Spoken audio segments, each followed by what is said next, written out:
बच्चों नमस्कार। मैं आपकी संस्कृत शिक्षिका संध्या पांडे एक्सपर्ट नॉलेज अकेडमी में आप सभी बच्चों का स्वागत करती हूँ। बच्चों आज की वीडियो में हम पढ़ेंगे उपसर्ग। चूँकि उपसर्ग कहने में तो बहुत छोटा सा शब्द है ना, लेकिन यदि जब हमें इसकी जानकारी नहीं होती है तो हमें क्या हो जाता है, हमारे बहुत सारे मार्क्स कट जाते हैं। तो स्टार्ट करते हैं हम उपसर्ग। तो सबसे पहले हम ये जान लें कि उपसर्ग होता क्या है। तो किसी भी शब्द के पहले संज्ञा विशेषण आदि शब्दों से पूर्व जो शब्द लगता है उसे हम क्या कहते हैं, उपसर्ग कहते हैं। जैसे मान लीजिए प्रहार लिखा हुआ है, प्रहारः लिखा हुआ है, तो प्रहारः में हार अलग कर दीजिए, इधर का जो शब्द है वो क्या है, उपसर्ग है। ठीक है। तो संस्कृत में कुल कितने उपसर्ग होते हैं? तो संस्कृत में संस्कृते दो विंशति उपसर्गाः भवन्ति। कितने होते हैं? 22 उपसर्ग होते हैं संस्कृत में। ठीक है ना। तेषां नामानि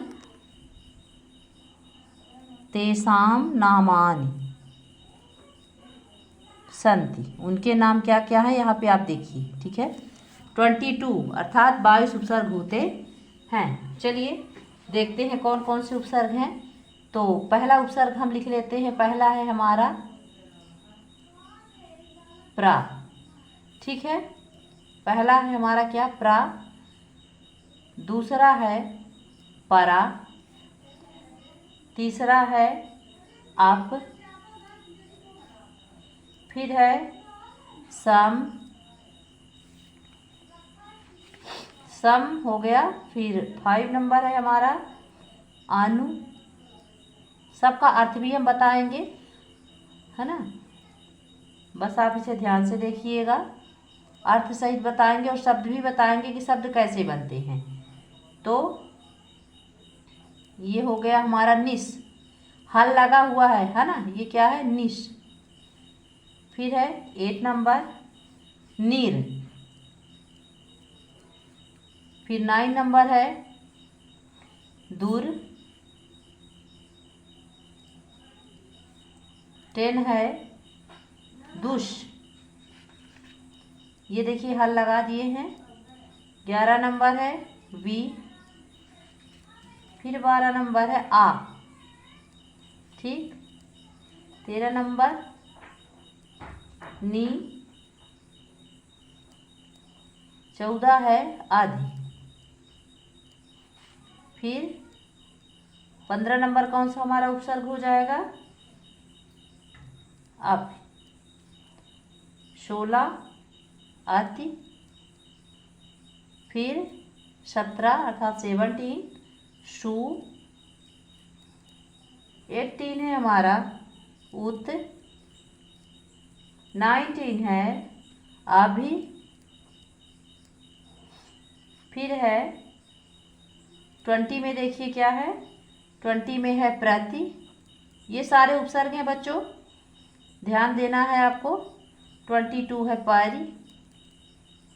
फिर है 21 पर, 22 है उप। ध्यान से देखिए क्या क्या है, प्रा, परा, अप, सम, अनु, अब, निस, निर, दुष, दूर, दुष, वी, आ, नी, अधि, अपि, अति, सु, उत, अपि, प्रति, परि, उप। ये क्या है, हमारे 22 उपसर्ग है। ठीक है ना। ये सारे उपसर्ग कहाँ लगते हैं, किसी भी संज्ञा अथवा विशेषण वाले शब्दों के पहले प्रयुक्त किए जाते हैं। ठीक है ना। अब सबका हम अर्थ भी बताते हैं, ध्यान दीजिएगा। प्रा का अर्थ होता है अधिक। प्रा का अर्थ क्या होता है बच्चों, अधिक।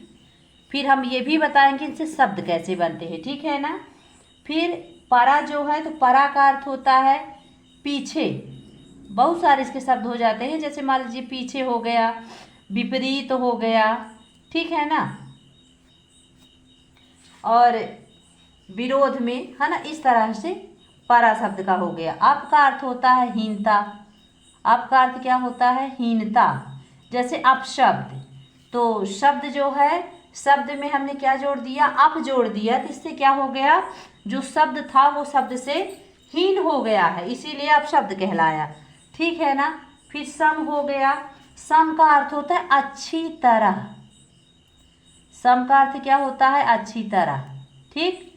अनु का अर्थ होता है पीछे। अनु का अर्थ क्या होता है? पीछे या फिर साथ साथ। ठीक है ना।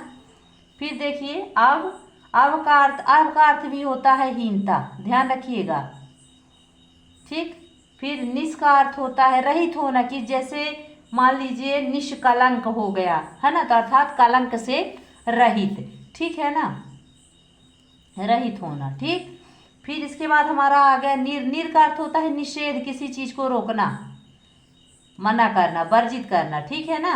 दूर का अर्थ होता है बुरा, जैसे दूर का अर्थ मान लीजिए दुर्गति हो गया, यानी गति अच्छी नहीं है, बुरी हो गई है, इसलिए क्या हो गई है? दुर्गति। ठीक है। फिर दुष आ गया, तो दुष का अर्थ होता है कठिन, जैसे मान लीजिए दुष्कर हो गया है ना, या दुष्कर्म हो गया, या दुष्कर हो गया, या दुस्साहस हो गया। तो ये सब क्या है? कठिन है ना, के अर्थ से संबंधित है। फिर देखिए वी हमारा आ गया, तो वी का अर्थ होता है बिना, किसी भी चीज है ना, बिना या अलग। ठीक। फिर आगे देखिए ये क्या आ गया हमारा? आ गया ना, जिसका अर्थ होता है तक या कम। फिर नी का अर्थ होता है नीचे, क्या होता है? नीचे या निषेध। ये भी है ना, दो शब्द बनते हैं।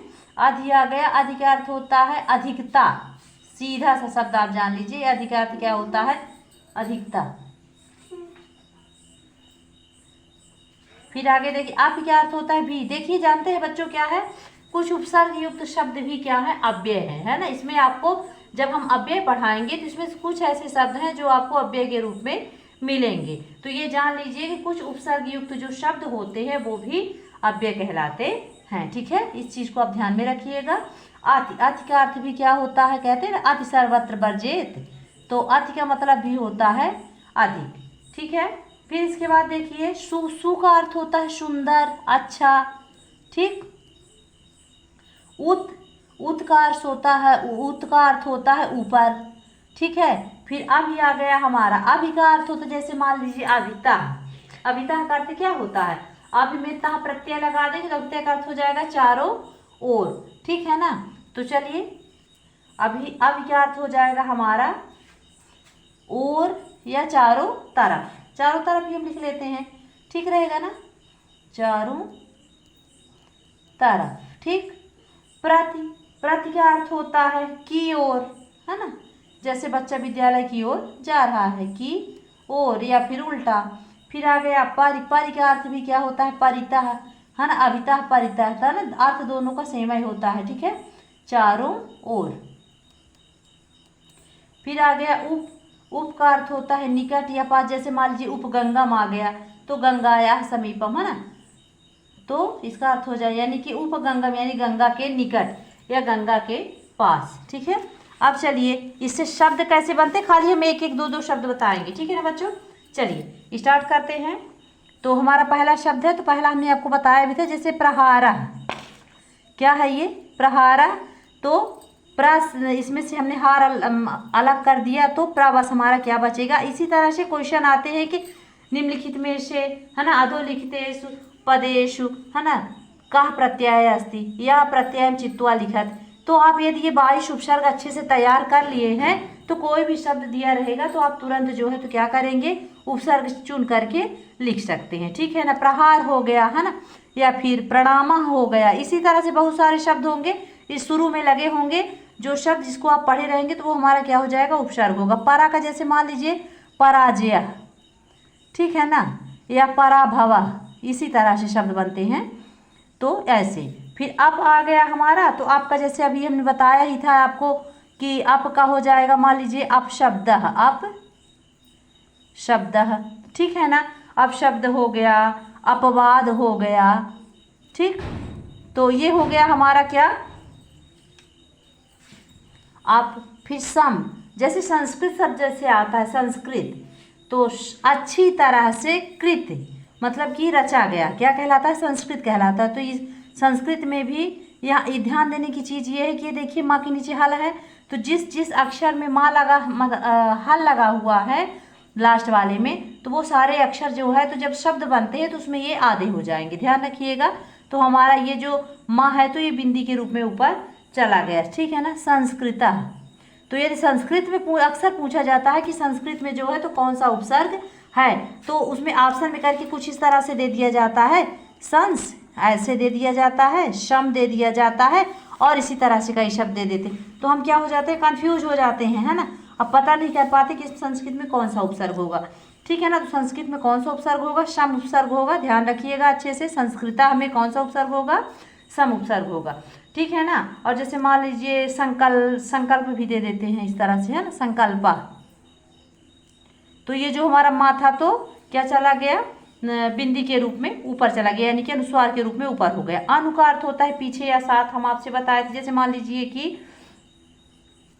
अनुकरणम या अनुचर, ठीक है ना, या फिर अनुभवा, इस तरह से हमारे शब्द बनते हैं। अनुभवा कर दीजिए, अनुकरणम कर लीजिए। सिर्फ आपको करना क्या है, इस तरह से हम शब्द इसलिए आपको बता रहे हैं कि कभी भी डाउट ना हो, ये सारे 22 उपसर्ग याद किए रहेंगे, तो इसी तरह से कोई भी शब्द आएगा तो आप तुरंत जो है तो लिख सकते हैं। फिर अब आ गया हमारा, तो अब का मान लीजिए हम अवगुण लिख लेते हैं, अवगुणा, है ना, और कुछ और इस तरह सब, जैसे अवगुण हो गया, अवतारा हो गया, तो ये क्या है, उपसर्ग युक्त शब्द हो गए, ठीक। इसके बाद निश का अर्थ होता है बाहर में, जैसे मान लीजिए निश है ना हमारा, तो निश का अर्थ हो जाएगा जैसे निस्तेज, निष्कलंका है, जिसका रहित हो, निष्कलंक यानी कलंक से रहित।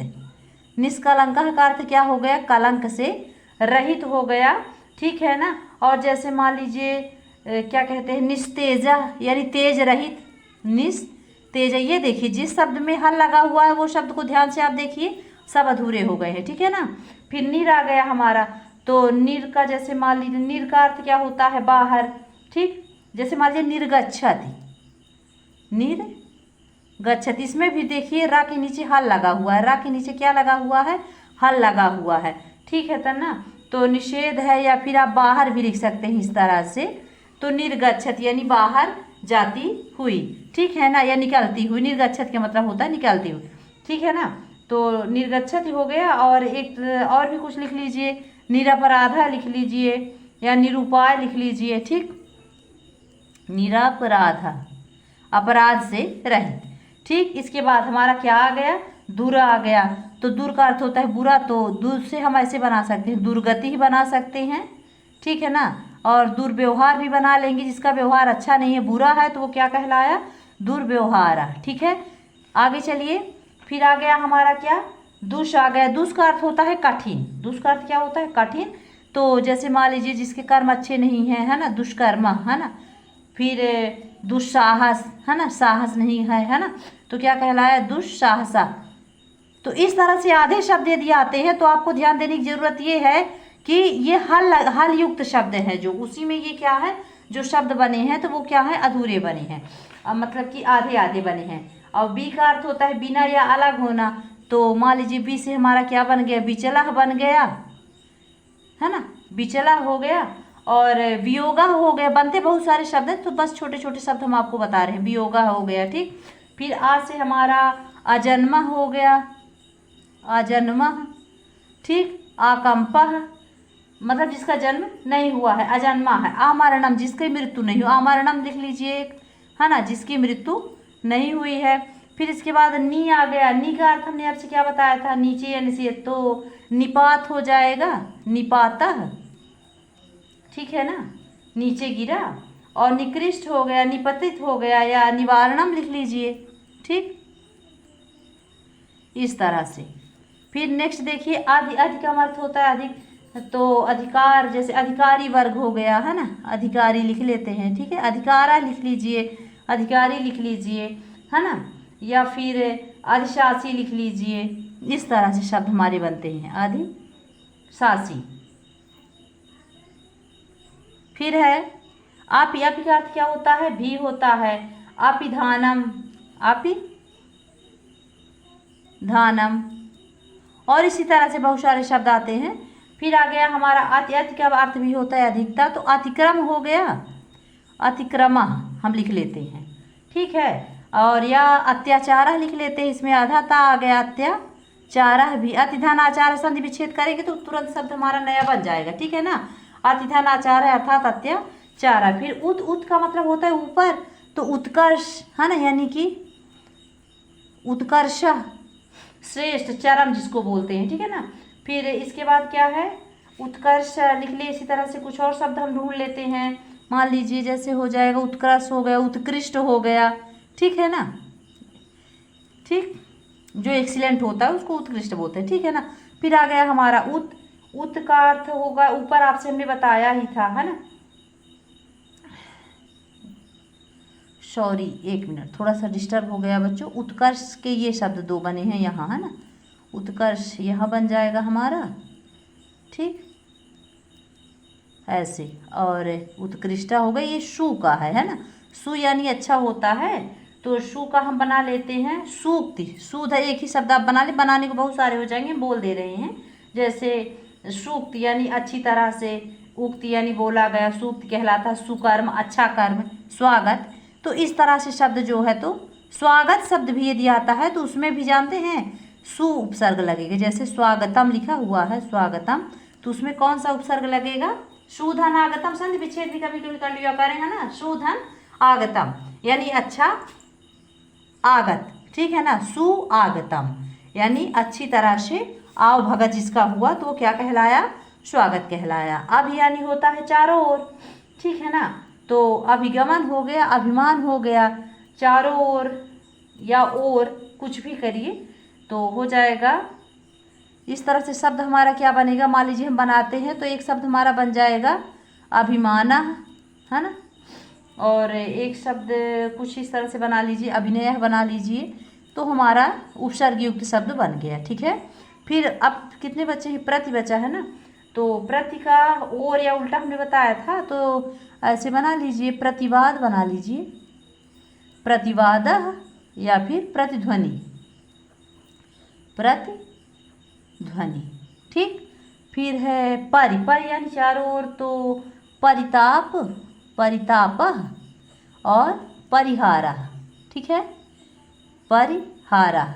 फिर आखिरी है हमारा उप का मतलब होता है निकट, तो लिख लेते हैं उपहार, ठीक, उपहार है, उपकार है, बहुत सारी चीज़ें हैं, है ना, उपवनम है। तो इस तरह से शब्द आ सकते हैं आपके एग्जाम में बच्चों, ना भी इस तरह से आए, लेकिन एक आपको ट्रिक मिल गया है पढ़ने का कि मतलब इस तरह से शब्द आएंगे तो हम उपसर्ग कैसे छांट के लिखेंगे। तो उसमें ना परिभाषा पूछी जाती है, आपके एग्जाम में कुछ भी नहीं पूछा जाता है, खाली ऐसे शब्द दिए जाते हैं इस टाइप से, और उसमें से आपको क्या करना होता है, बताना होता है कि मतलब इसमें से कौन सा उपसर्ग है। तो जब हम ये 22 उपसर्ग, हमें अर्थ भी, ये तो हम आपको समझाने के लिए हमने अर्थ बताया, अर्थ भी पढ़ने की ज़्यादा आवश्यकता नहीं है। आप ये 22 उपसर्ग अच्छे से तैयार कर लें। यदि आपको ये 22 उपसर्ग अच्छे से याद हो गए हैं तो ध्यान रखिए, आपके 2-4 जो मार्क्स आते हैं ग्रामर में, है ना, जो बहुत ही इजी रहते हैं, वैकल्पिक क्वेश्चन रहते हैं, उसी से आपको छांटना होता है, या फिर मैच द कॉलम होता है, तो उसमें से आपको क्या करना होता है, उपसर्ग युक्त शब्द को छांटना होता है। तो आप तुरंत यदि ये 22 उपसर्ग तैयार किए हैं तो तुरंत ये जो है तो आपसे बन जाएंगे। तो जो बेफालतू में हमारे मार्क्स कटते हैं, है ना, हमारी अज्ञानता वस्तु वो नहीं कटेंगे। तो आज की वीडियो में बच्चों बस इतना ही। नेक्स्ट वीडियो में हम जो है कुछ अव्ययुक्त आपको शब्द बताएंगे। धीरे धीरे हम ग्रामर की ओर फिर बढ़ते चलेंगे। हमारा वीडियो आपको कैसा लगा, आप हमें कमेंट बॉक्स में ज़रूर लिखकर बताएं। धन्यवाद।